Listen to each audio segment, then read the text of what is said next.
कलकत्ता, नागपुर, भोपाल, दिल्ली। अच्छा अच्छा अच्छा। तो ये 50s की बात है। 50s में Hyderabad to Bhopal air connection था?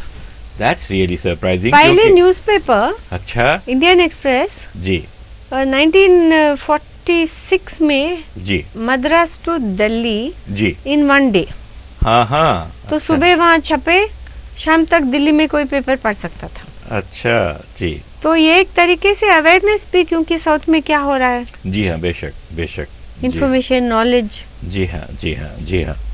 तो ऐसे दिलचस्प चीजें हुए हैं हैदराबाद में। बेशक बेशक। और उसके अंदर समस्तानों का बड़ा रोल रहा और बड़ा कंस्ट्रक्टिव रोल रहा उनकी। अपने समस्तानों ने, मैं समझता हूँ कि हैदराबाद का जो कैनवस है उसको, उसका हैदराबाद का जो मोज़ाइक है उसको बेइंतहा रंगीन किया समस्तानों ने। जी, एक चीज याद आया, वनपर्ती राजा जी, क्योंकि राजाओं का और निजाम का रिलेशनशिप हमेशा जी लव नहीं था, जी, कभी कभी हेट भी था। श्योर जी जी। और वनपर्ती राजा साहब एक टाइम में उनका कुछ पॉलिसी डिफरेंस हो गया था जी, तो उनको यहाँ हैदराबाद में जेल में डाला गया। जी, हाउस इम्प्रिजनमेंट नहीं, जेल में, बाकायदा जेल में। ओके, हाँ। My god.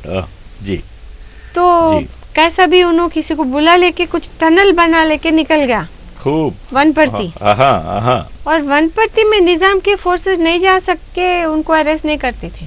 जी जी, ये भी था कि अपना समस्थान में हमारा इलाका आप आए नहीं। बिल्कुल बिल्कुल, जी हाँ। तो ये भी रिस्पेक्ट होता था। बेशक होता था, बेशक। यहाँ पर पायगास के साथ होता था वो, यानी पायगा के जो इलाके शहर के अंदर थे, यानी निजाम की हवेलियों के, उनकी ड्योढ़ियों के बाजू थे। मिसाल के तौर पर जो अपना क्या कहते हैं, शाहगंज के पास का जो इलाका था, खुर्शीजिया की ड्योढ़ी और वो, तो उन ड्योढ़ियों में वहां पर निजाम की फौज के लोग जो है अपनी टोपी पहन के नहीं जा सकते थे। जी हाँ, वो प्रोटोकॉल मेंटेन किया जाता था और अपने आप में खुद एक बहुत अच्छी बात थी, मैं समझता हूँ। और समस्थानों में ये लोग डायरेक्टली इंटरफेयर नहीं कर सकते थे। जी जी जी। अगर रेजिडेंट आना चाहा, जी, ब्रिटिश रेजिडेंट, जी, अगर हुजूर निजाम विजिट करना चाह रहे थे जी, तो उनका अरेंजमेंट होके फिर आते थे। जी जी।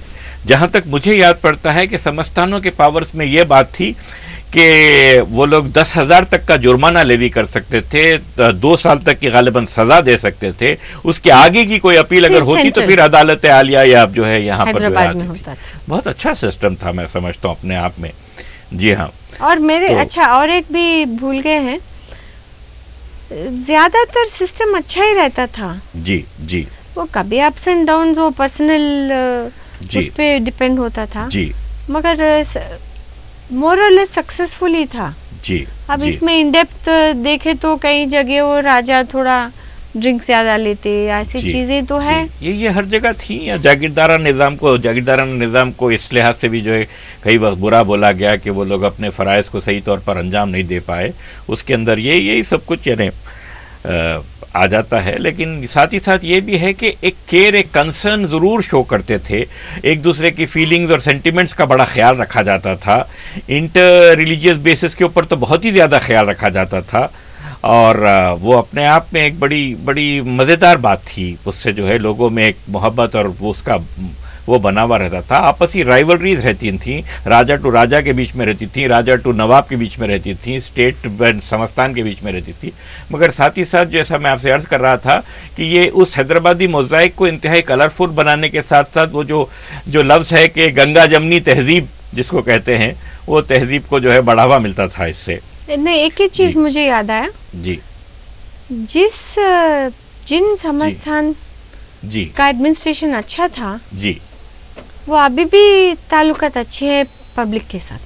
जी होंगे, बिल्कुल बिल्कुल। जैसा कि हम लोग निजामाबाद या सिरनपल्ली जाते हैं जी, वो लोग हमारे परदादी से कनेक्ट करते हैं, उनके लिए जो रिस्पेक्ट है हमको देते हैं। जी, बेशक देते होंगे, बेशक देते होंगे। और हम लोगों को भी एक तरीके के अफेक्शन दिखता है। जी जी। और बार बार जाना, बार बार उनसे मिलना और बार बार कांटेक्ट रखने का दिलचस्पी है। जी जी जी, बेशक होना भी चाहिए। अपनी ज़मीन से जुड़े होना चाहिए और ज़मीन का मतलब है लोग, वहाँ के रहने वाले, उनसे जो है जुड़े हुए नहीं हो तो फिर इंसान ने कुछ नहीं किया अगर वैसा किया तो। और आज भी उनका जो कंट्रीब्यूशन देखते हैं जी, तो निज़ामाबाद में जो रनिंग वाटर, जी, मेरी परदादी के टाइम में रानी जानकी बाई के टाइम में करे, जी, वहाँ के जो लेक्स बनाए, जी, वहाँ के जो इरिगेशन सिस्टम्स बनाए, जी, वो अभी भी पब्लिक को सर्व कर रही है। वाह वाह, जी जी। तो उस वजह से, उस रीजंस के लिए उनको अभी भी याद रखते हैं। जी,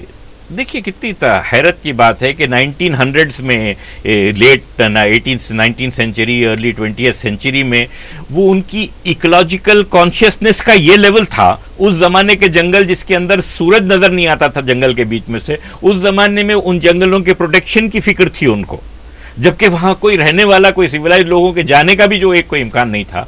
ऐसा करते थे। और वाटरवेज का जो है ऐसा क्रिएशन और वाटर स्टोरेज बॉडीज़ का ख्याल रखना, ये सारी चीज़ें जो है उस ज़माने की यानी प्लानिंग का एक हिस्सा थी। और प्लानिंग बगैर सिर्फ कॉमन सेंस की बुनियाद पर थी, अच्छे इंटेंशंस की बुनियाद पर थी।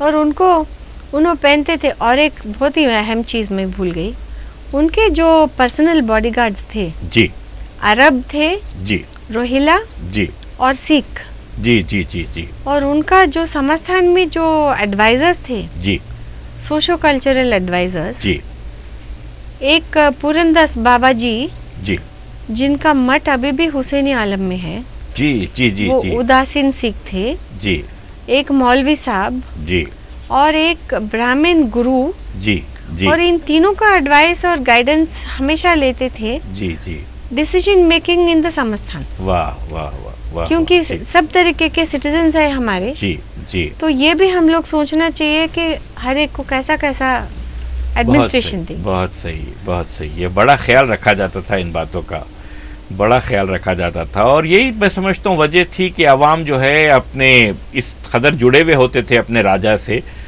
कि जो है उन लोगों के दिल में जैसे कि मान लीजिए कि भगवान समझ रहे हों वो अपने राजा को, और वैसी मोहब्बत मिलती थी।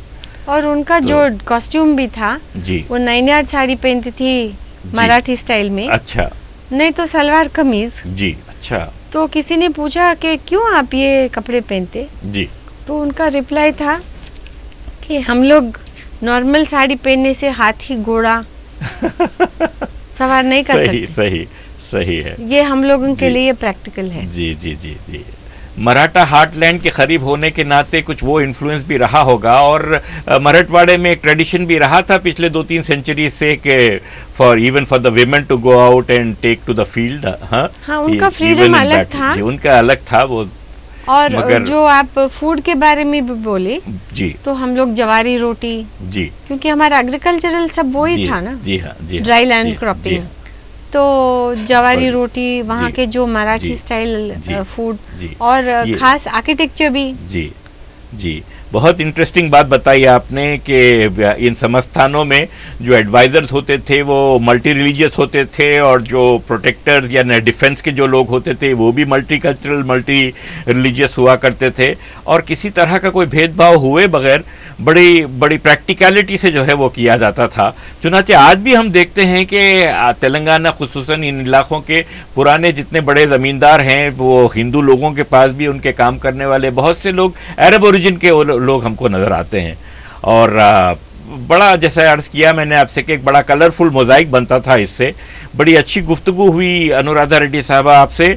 आपने बहुत एनलाइटन किया, बहुत ही अच्छी रोशनी डाली मुख्तलिफ हालात पर समस्थानों को लेकर। हमारे नाजरीन यकीनन बड़े महसूस हुए होंगे आपके प्रोग्राम से। मैं बहुत दिल से आपका शुक्रिया अदा करता हूं, आपका हमारे स्टूडियो को तशरीफ़ लाने के लिए। हमारी पूरी टेक्निकल टीम की तरफ से आपका शुक्रिया अदा करता हूं। डीजी केबल के सीनियर वाइस प्रेसिडेंट इम्तियाज़ अहमद साहब की तरफ से आपका शुक्रिया कि आप तशरीफ़ लाई, हमारे नाजरीन को बहुत सारी अपनी जो है मालूमात से नवाजा। बेहद शुक्रिया आपका रूबी डीजी केबल की खास पेशकश गोशा गयूर में आने का। बेहद शुक्रिया, थैंक यू। मेरी तरफ से शुक्रिया बुलाने के लिए और ये मौका देने के लिए। You are most welcome, you are most welcome. जी, तो नाजरीन, ये थी अनुराधा रेड्डी साहिबा। इस तरह की दिलचस्प गुफ्तगू हैदराबाद की गंगा जमनी तहजीब से ताल्लुक़ रखने वाले लोगों से हमारी होती ही रहेगी। आप हमसे जुड़े रहिए, रूबी डीजी केबल को देखते रहें, गोशा गयूर से जुड़े रहें। इंशाअल्लाह हमारा आपका ताल्लुक़ बना रहेगा। और आप अपनी मुफीद आरा से हमको सरफराज कर सकते हैं टेलीफोन के ज़रिए भी। हम आपको ईमेल का एड्रेस भी दे देंगे। अगर कोई ख़ास बात है या किसी ख़ास मौजू पर आप चाहते हैं कि हम किसी को इंटरव्यू करें, तो आप अपनी आरा से हमें सरफराज फरमाइए। हम खास ख्याल रखेंगे आपकी राय और आपकी ख्वाहिशों की तकमील को पूरा करने के लिए। बेहद शुक्रिया आपका। इजाज़त दीजिए इनामुर रहमान तैयूर को। आदाब।